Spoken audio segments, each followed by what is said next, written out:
donc Pierre Pagès, j'ai bientôt 60 ans à la fin de l'année. J'ai créé Sensoris en 2004.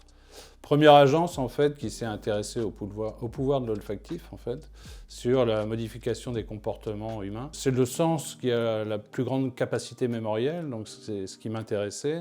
Ça veut dire quand vous pénétrez dans un lieu, vous retenez 5% de ce que vous voyez et 35% de ce que vous sentez. Donc le parfum a une vraie influence sur le jugement qualitatif d'un lieu, d'un espace. Alors c'est vrai dans les transports publics, mais c'est vrai dans les hôtels, c'est vrai dans les piscines.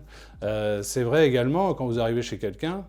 Si vous avez une odeur désagréable, vous allez avoir quand même quelque part un sentiment un peu de malaise, alors que si ça sent bon, vous allez tout de suite vous trouver bien dans cet espace, c'est beaucoup mieux et c'est plutôt réconfortant, on va dire. Donc nous, on travaille là-dessus depuis aujourd'hui 20 ans. On travaille beaucoup dans les transports publics, la RATP, la SNCF, les principales gares en France, ou alors on va vraiment travailler sur des identités presque imperceptibles. On va plus travailler sur le sentiment de propreté qui va induire un sentiment de sécurité.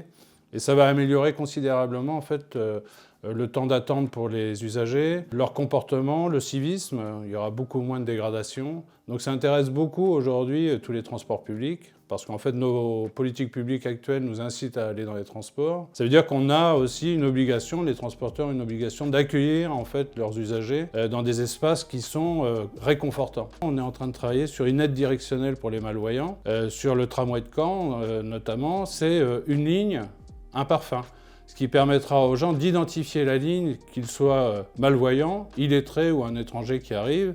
On lui donnera le nom de la fragrance et il pourra naturellement prendre le tramway qui correspond à la ligne sur laquelle il doit se rendre. Et après, on a une autre clientèle un peu plus sexy, qui sont les grands hôtels. On est en train la semaine prochaine, on équipe un palace à Venise, donc c'est plutôt cool. On équipe les 5 plus gros hôtels parisiens. Donc on travaille là sur des fragrances identitaires très spécifiques où on va pouvoir décliner cette fragrance aussi dans des produits de beauté, dans les espaces spa. En fait, l'hôtel va vraiment avoir son identité olfactive. Voilà. Sensoris aujourd'hui, c'est 14 salariés. Ça paraît peu parce qu'en fait, on travaille grosso modo de Bruxelles à Monaco, Bordeaux, Strasbourg. Donc on a 5 personnes qui sont constamment sur la route pour aller faire la maintenance, qu'on ne sous-traite rien. On fabrique 100% français aussi. On vient de finaliser la dernière petite touche 100% Made in France le mois dernier, où on fabrique désormais même notre tête de nébulisation. Et je pense qu'on est une des seules entreprises à faire ça.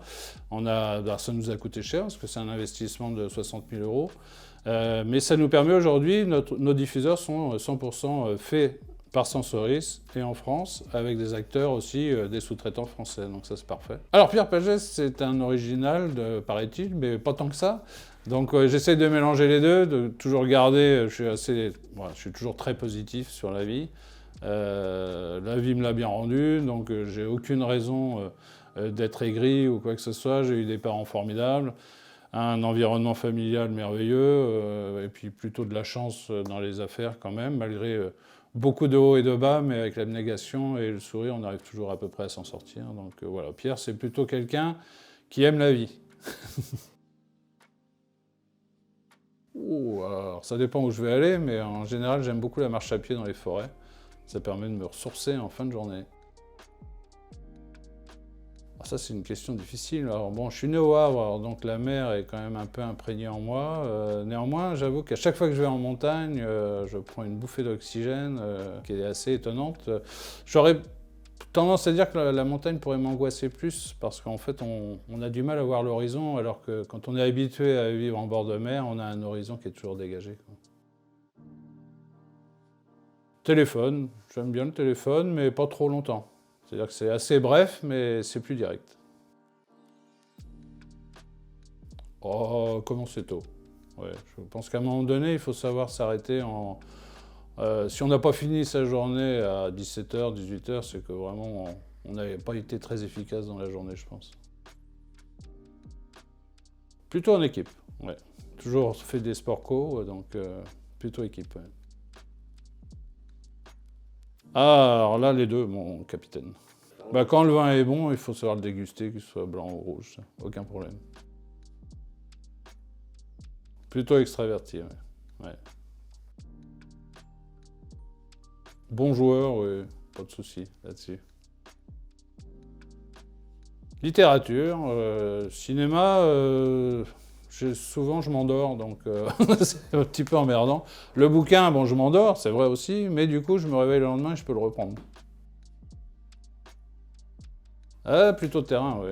Oui, à la rencontre des gens. Bah, le bureau, c'est nécessaire parce qu'on a des équipes qui sont au bureau, ils ont besoin de nous voir aussi, et on est là pour les épauler, mais je préfère être sur le terrain. Ouais.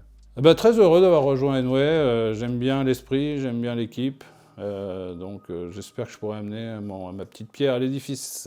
J'adore les bons repas, donc n'hésitez pas, les Enwayers, si vous avez envie de déjeuner avec moi, je suis preneur.